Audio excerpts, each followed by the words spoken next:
Informasi lainnya, Saudara, Polda Jawa Barat kembali menggelar olah TKP ulang kasus pembunuhan ibu dan anak di Subang. Polisi juga menghadirkan salah satu tersangka.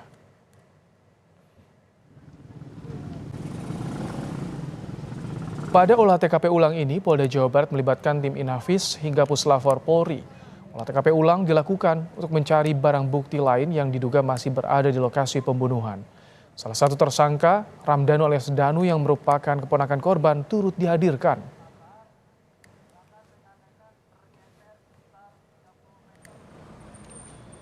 Polda Jawa Barat menyebut sejumlah barang bukti kembali ditemukan usai olah TKP ulang. Namun untuk motif pembunuhan, polisi belum bisa memastikan lantaran masih diperlukan pendalaman. Polisi telah menetapkan 5 orang sebagai tersangka, namun hanya Danu yang baru mengakui perbuatannya. Sementara 4 tersangka lain mengelak.